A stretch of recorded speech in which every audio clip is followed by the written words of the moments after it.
Hey everybody, welcome to another Intro to HTML video.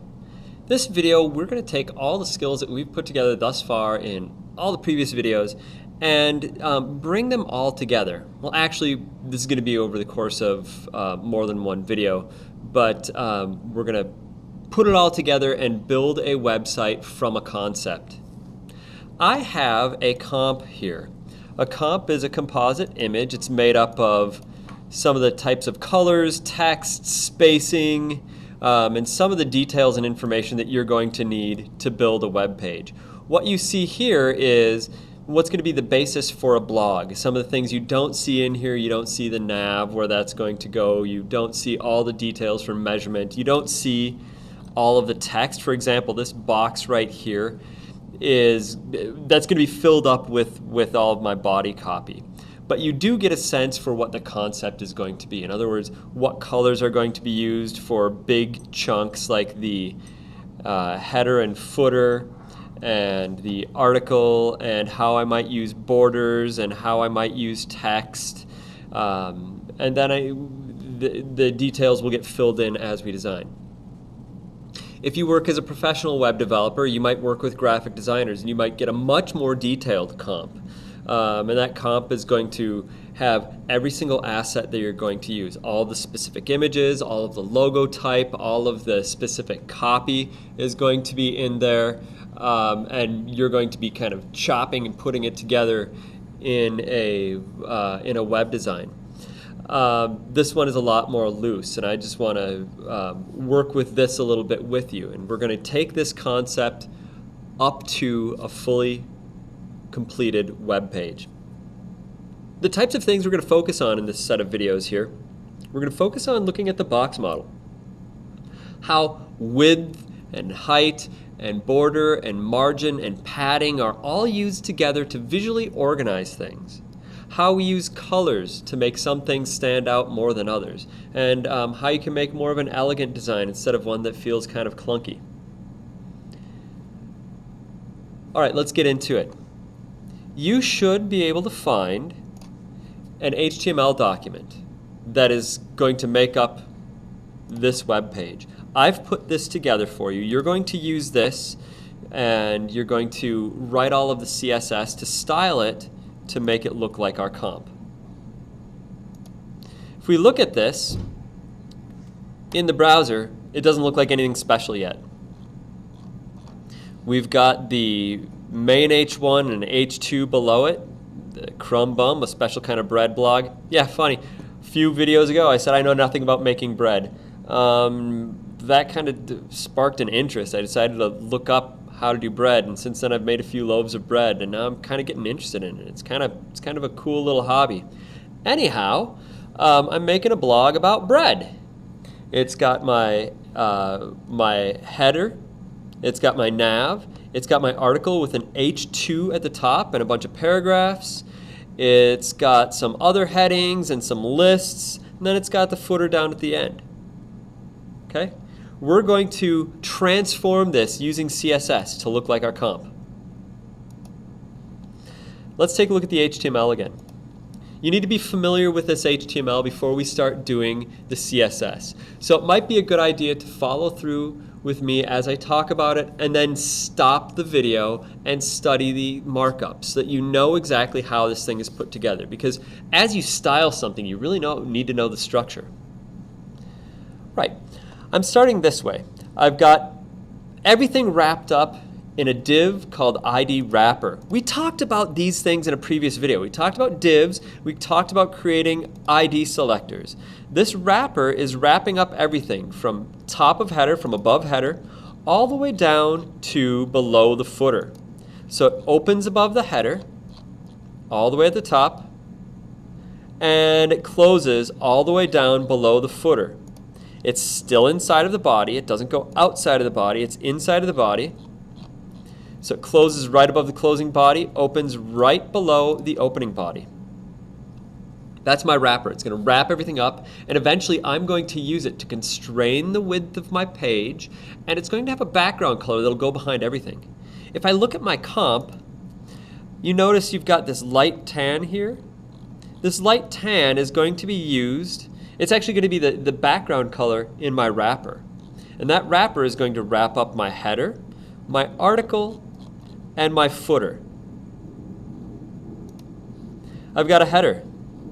I've got a header with an H1 and an H2. My H1 is my main headline for the page. The H2 is the subhead for the logo type. So this is my logo, and this is something that describes it. I've got my nav. My nav has 4 links in it. These are going to be links to other pages. What you can do with this comp here is you can use this kind of as a structure to build up your pages for your next assignment. You can use your nav and your links to make links to all 4 other pages. You're going to make a 5-page website on your next project. So I've got my nav. I have an article. Article opens right under the closing nav, and it closes all the way down here, right above where my footer opens. I only have 1 article on this page. Some pages I might have more articles. This one I only have 1. This is all about a traditional whole grain sourdough bread. This whole page that whole article is just about that. I might have in future revisions of this several more articles, each one about a different type of bread. But this one is just about this whole grain sourdough bread.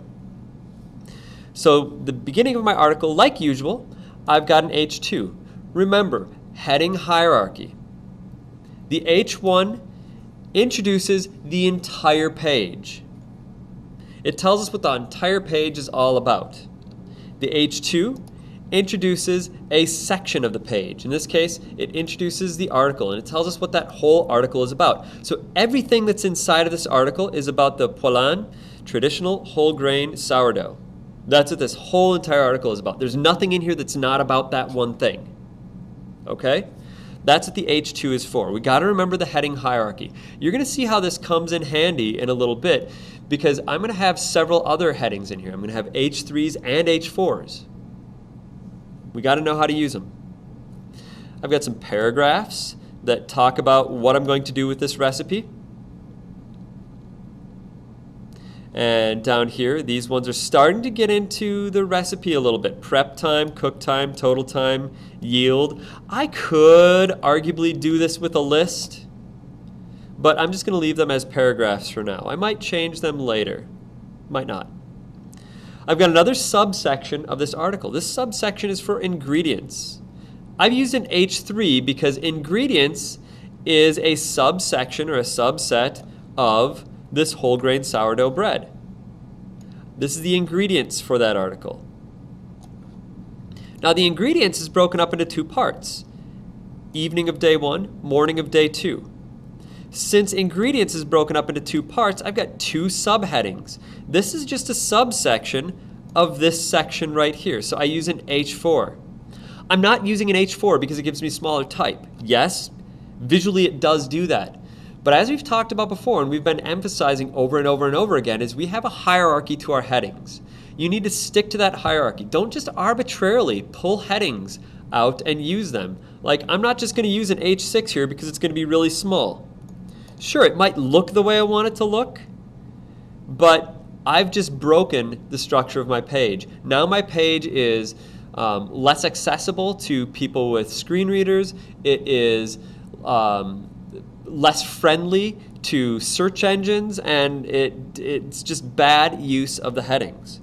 Stick to the hierarchy.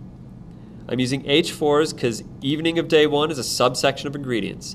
I've got an H4 here that introduces these parts of the ingredients. So I've got this list of ingredients and this list of ingredients. Since ingredients are a list of things and there's no particular order that I need to list them in, I'm doing it with unordered lists. Okay? Instructions.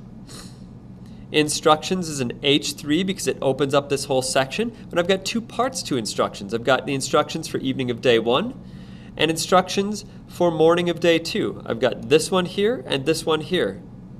I could, if I want, make this an ordered list. It would make sense to have this as an ordered list because I'm doing steps. I'm doing 1 step and then another step. This is going to be a short ordered list because it's only 2 steps, right?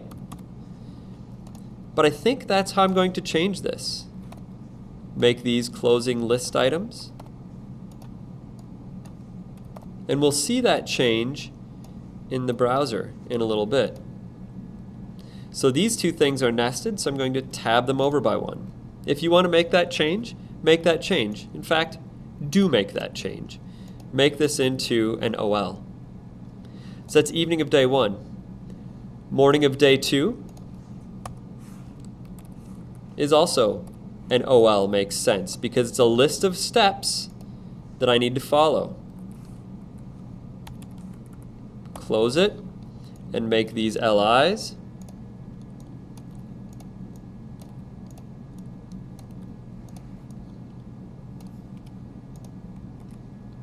And then I've got one more list of things that are going to happen here.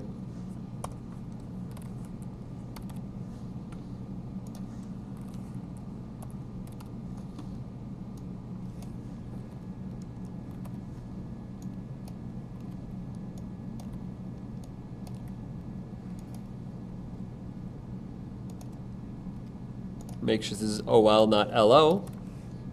There we go. Then I've got one more subsection of the whole entire recipe, and that's notes. And that's in H3 as well. I'm going to save this, refresh it in the browser, just so I can see the changes that I made. So I made these into OLs. 1, 2, 1, 2, 1, 2. There's 2 steps in each day. Longer recipes might get longer lists. So this is the overall HTML structure of the page. Before you move on to working the CSS with me, you need to study this HTML so you know how it's all put together. If you go into the CSS portion a little bit blind, you're going to have troubles following along. So read through it, make sure you know what all the parts are, and then start the video back up and join me.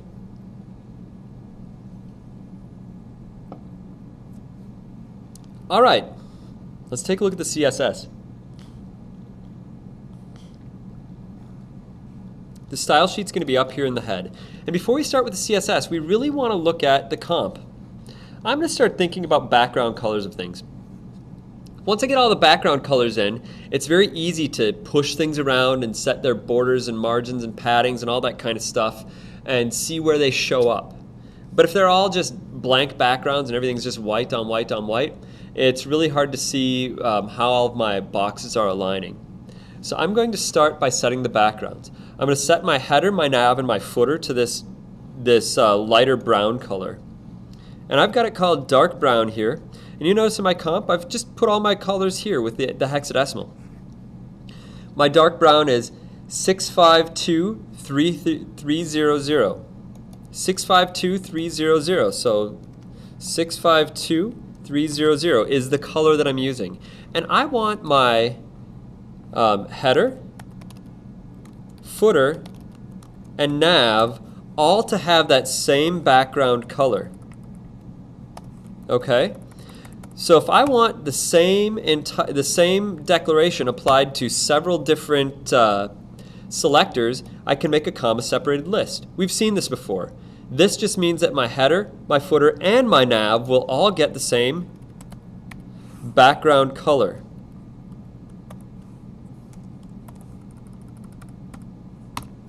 All right?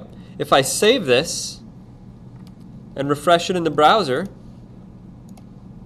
there we go. I've got that background color, I've got that background color, and I've got this background color right down here.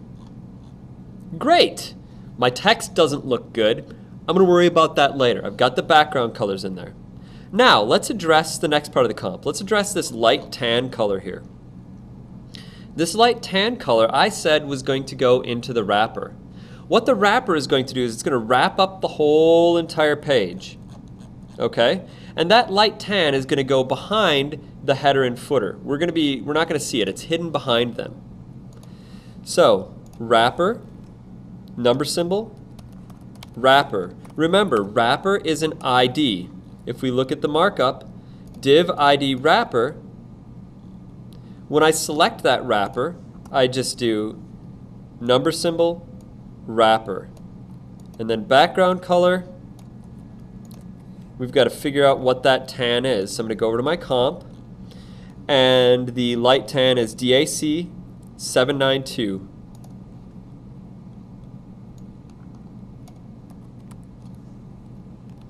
DAC 792. I'm going to save it, look at it in the browser, and yep, I got that tan exactly the way I want it.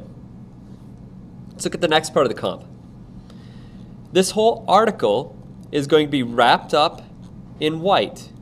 The background behind the article is just going to be white, and it looks like my white is just FF, which is pure white. It's the lightest white that you can get. So I'm going to select article. I've got a plus there. I'll get rid of that in a minute. Background color, FF. Save it. Look at it in the browser. Great. That's exactly what I wanted. You might say, this doesn't look anything like my comp. No, it doesn't. All I've done so far is addressed the background colors of these chunks. The heading, the H1 and the nav, the article, the wrapper, and the footer. Now I've got to start playing around with widths and paddings and borders and margins and all that kind of stuff to get these things to line up the way I want them to line up. All right. First thing I'm going to look at is the width of the page. I want this whole thing to sit in the middle of my browser no matter what, and I want to have a constrained width. I'm going to start with my width at 960 pixels. Okay? That's going to be my width for the whole thing. The whole thing is wrapped up in a wrapper. So I can set the width of the wrapper to 960 px. Save it, refresh it, and you can see it got narrower. You can't see the edge of the article because, it's white against white, but you can see the edge of the header and footer, and it takes up 960 pixels. If I shrink this down, it's always going to take up 960 pixels. Why did I choose 960? Well, 960 pixels is going to be in, on most people's screens, fit nicely without having to scroll left and right. Scrolling left and right is the last thing you want people to do. So if you give people a web page that's like 1200 pixels, 1280 wide, that might look good on your high-res monitor. It might look good on your widescreen monitor. But if I try and open that on my laptop where I've got the resolution set to 1080, I'm going to have to scroll left and right. You don't want to do that to your users.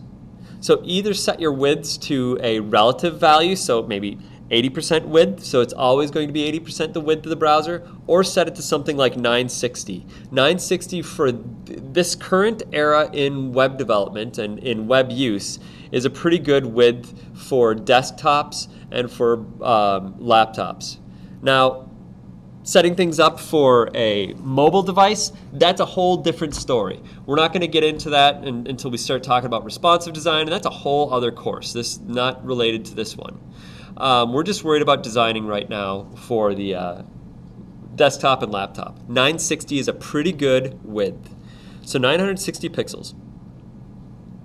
Now, if I look at my comp, my article is a bit narrower than that 960. My article is, let's see, 760. So I've got 100 pixels and 100 pixels of padding on either side. What I'm going to do is set my width of my article to 760 pixels, but I'm going to do it a little bit differently. I'm going to do a little bit of math here. 760 divided by 960. What is that going to give me? That's going to give me the percentage width of this article. 760 divided by 960. So if I go to my calculator, 760 divided by 960, that's going to give me 0.791666666667. I'm just going to copy this. I'm going to paste it in here, and I'm going to take this and turn it into a percentage. 79.1666. I'm going to just, let that trail on and on and on. It doesn't matter how many decimal places I have in there. The browser has a certain precision that it's going to go to, and I'm going to let the browser deal with that. So this is going to be the width of my article.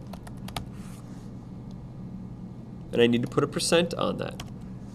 So 79.1 and a bunch of sixes percent. And let's see if that looks right. Okay, that looks quite a bit narrower. And you see I've got this space over here. Now, if I look at my comp, my whole page is going to be centered in the middle of the browser, and I want the article centered in the middle of my wrapper. You might think back to a previous video when we talked about centering things. We never use the center tag. That's old news. We never use the center tag. In order to center things, you set the width on an element, and then you set its margins to auto. All right? Margin auto. So I set my width here. Margin auto. So on the wrapper and on the article, I set a width and the margin. Width and margin. And the margin is always set to auto. Let's take a look at it in the browser. See if it did what I wanted to do. Sure enough, it did. We're getting close now. This is starting to look good. My wrapper width is that 960. My article width looks like it's taking up the 79% total width. That's looking great. All right, let's look at some of the other things that are going on in here. I have a little bit of space here in between the edge of my box here, edge of my article, and my text. And it looks like it's about 50 pixels space. Well, I don't want to use absolutes. I want to work with a relative. So 50% of 761. So I'm going to do this. 50 pixels divided by 760. This is going to give me my percentage. It's going to give me the percentage width of my padding. So padding is going to be 50 divided by 760.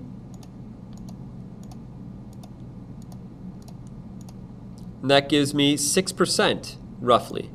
Copy this, paste it in, make it a percentage,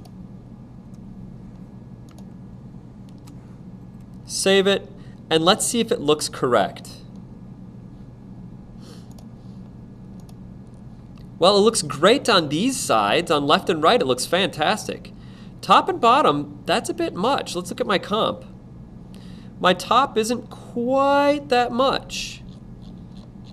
Bottom isn't quite that much. I would say my top and bottom are about half that. Let's see if I'm right here. Yeah, we're at about 30 pixels there. So 25 pixels would be fine. That would be half and half. That means my top margin, or top padding and bottom padding, would need to be 3%. So how do I do this? Well, I could do it like this. I could do left and right, and I could do top and bottom. 3 space 0.6 and some change. What I've done here is this number here will control the top and bottom. This number here will control the left and right. Here's how it works. Padding has 4 different sides. You can have padding on the top, padding on the bottom, padding on the left, padding on the right. Padding on the top would be right here, 10. Padding on the right would be right here, 50. Padding on the bottom would be right here, 10. Padding on the left would be right here, 50. These numbers are just totally arbitrary. But what I'm looking at is I've got 4 spaces where I can set the padding. Top, right, bottom, left. If I add 4 arguments in for the value, it's going to set them all individually. And I can set those to whatever I want. Okay? So if I did it this way, 4 arguments, it would set the top, the right, the bottom, and the left. So it starts at the top and goes clockwise around the box. I can also shrink it down to this, 2 arguments. When I have 2 arguments, it's going to control top and bottom, left and right. And that's what I've done here. The 3 is going to be my 3% for top and bottom. The 6% is going to be my 6% for left and right. Save it. Look at it in the browser. And that feels a little bit better.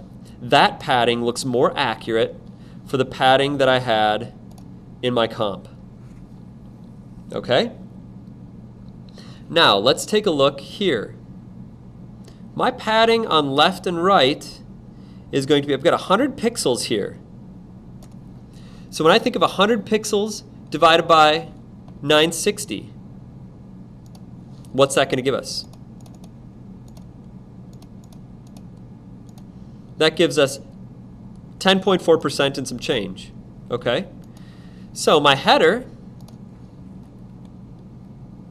just my header, actually I'll do it for my header and my footer and my nav. I'll do that for all of them.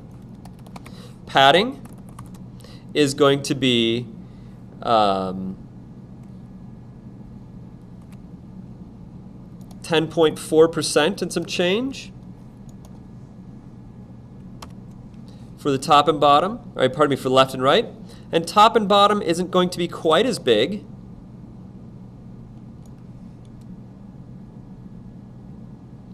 It's going to be about half that. So I'm going to say 5% for left and right, or for top and bottom. 5% top and bottom, 10% and some change for left and right. I'm going to save it, check it in the browser, and see how it looks. That's kind of enormous. The top and bottom is really big. The left and right is really big. I've got a lot of space in here between the top and bottom of my nav and the top of my nav and the bottom of my header. I might have to do some things with this. I'll worry about addressing that later. My left and right look fine. They all line up. Okay? So I'm starting to get there. There's one more little tweak that I'm going to do before I leave you and pick up on another video. I want to get that one little space right here, right here. And it looks like it's going to be about 20 pixels. And this space right here, which is going to be about 20 pixels. And I'm going to do something a little bit different. I'm going to set these, the top and bottom margins on the article, I'm going to set them using pixels instead of percentages. Remember, we can't find a percentage of the height of a browser because height of the browser is undefined. So I'm just going to do this. Margin top, 20 pixels. Margin bottom,